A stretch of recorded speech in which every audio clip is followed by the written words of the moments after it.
यहाँहरूलाई धुलो धुवाको एलर्जी विभिन्न खालले गर्दाखेरि विभिन्न किसिमले एलर्जीहरू भयो, रुगा लाग्यो, पिनास लाग्यो र लामो समयदेखि यहाँहरू नाकहरू बुच्चिने यो आधा पाखो दुख्ने प्रब्लमबाट पीडित हुनुहुन्छ र यहाँहरूलाई विभिन्न खालका उपचारहरू डाक्टर लेभलबाट हस्पिटलबाट सञ्चालित गरिएको छ र यसरी विविध खालका उपचारहरू जो यो नाक कान घाँटी सम्बन्धी समस्याहरू छ, जुन अप्पर रेस्पिरेटरी ट्र्याक भन्छ, यो हाम्रो नाक, यो साइनस, यो टाउकोमा हुने विभिन्न खालका साइनसहरू थुनिएको आम नेपाली भाषामा हामीले पिनास भन्ने गरिन्छ। यस्तो खालको पिनासहरू परेको यहाँहरूलाई समस्या भएको छ र डाक्टर लेभलमा यहाँहरूलाई विभिन्न खालका नोजल स्प्रेहरू लेखिएको छ। यस्ता खालका नोजल स्प्रेहरू लेखिएका हुन सक्छन्, विविध नामका नोजल स्प्रेहरू हुन सक्छन् र यी नोजल स्प्रेहरू हस्पिटल फार्मेसीहरूमा, यदि हस्पिटल फार्मेसीहरूबाट यस्ता नोजल स्प्रेहरू यहाँहरूले लिनुभएको छ, त्यहाँका फार्मासिस्टहरू पनि एकदम बिजी हुनुभयो र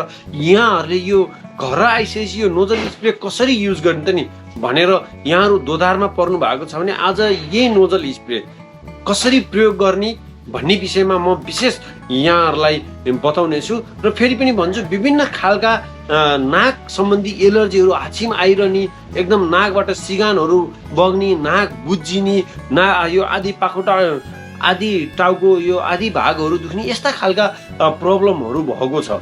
जुन एलर्जी साइनोसाइटिस होला, एलर्जी राइनोसाइटिस होला, साइनसका प्रब्लमहरू होला, हरेक किसिमका प्रब्लममा यो औषधि चलाइने गरिन्छ र विशेषतः यो दिनको 3 फेरसम्म डबल स्प्रे दिनको 3 पटकसम्म चलाइने गरिन्छ र यसरी यहाँहरूले यो औषधि प्रयोग गर्नुभन्दा पहिला यहाँ यसरी सिल हुन्छ, यहाँ सिल याद गर्नु होला, सिल लगाएको छ कि छैन।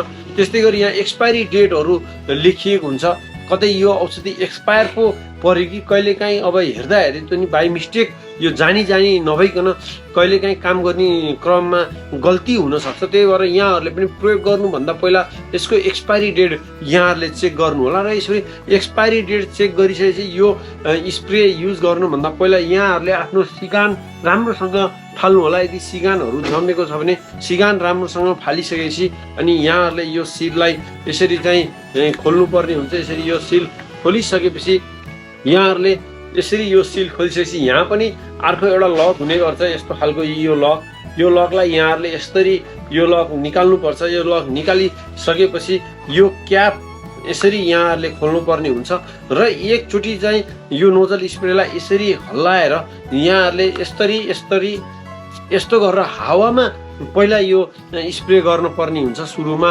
यो गर्दाखेरि किन भन्दा यहाँ ठ्याक्कै आइपुगिसकेको हुन्न।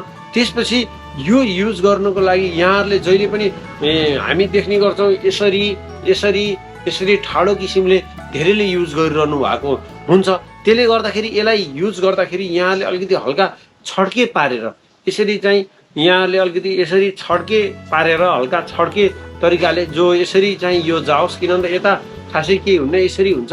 त्यसले गर्दा हल्का छड्के पारेर र एउटा हातले चाहिँ यतातिर हल्का यसरी थुनेर यसरी हल्का छड्के पारेर यसरी छास्छ यसरी चाहिँ 2 चोटि यहाँहरूले अठाउनु पर्ने हुन्छ। एकचोटि लेखेको छ भने एकचोटि र 2 चोटि लेखेको छ भने 2 चोटि, प्रायः जसो 2 चोटि लेख्ने गरिन्छ।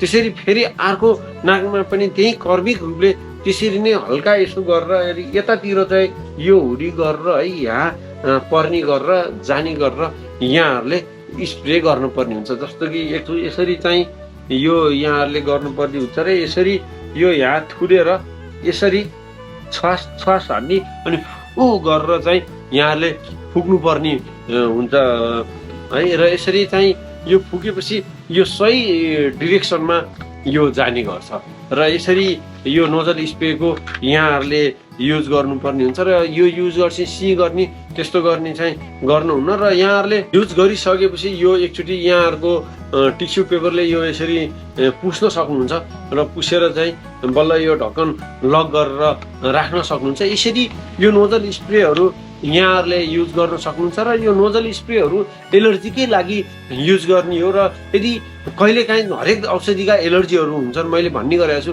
यो लाएर अरू यहाँहरूलाई एलर्जी भयो, अरू यहाँहरूलाई गाह्रो अप्ठ्यारो भयो भने यहाँहरूले यसलाई युज नगर्न सक्नुहुन्छ। यहाँहरूलाई ब्लिडिङ भयो, त्यस्तो एकदम धेरै टाउको दुख्यो, एकदम झुम्म भयो, एकदम चक्कर लाग्यो, यस्ता खालका लक्षणहरू देखियो भने यहाँहरूले यो युज नगरेर यहाँको डक्टरलाई यस्तो भयो भनेर यहाँहरूले भन्न सक्नुहुन्छ। आज सानो भिडियो ल्याएको थिएँ नि सञ्जीव देवकोटा निपुण च्यानल स्वास्थ्य टिप्स र यो नोजल स्प्रे धेरैले युज गर्नु भएको छ, तर युज गरेको तरिका नमिलेको नि हुन सक्थ्यो।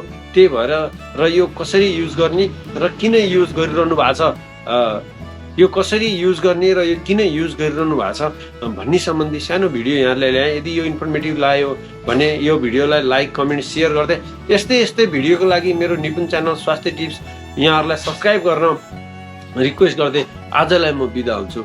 C you guys, bye by.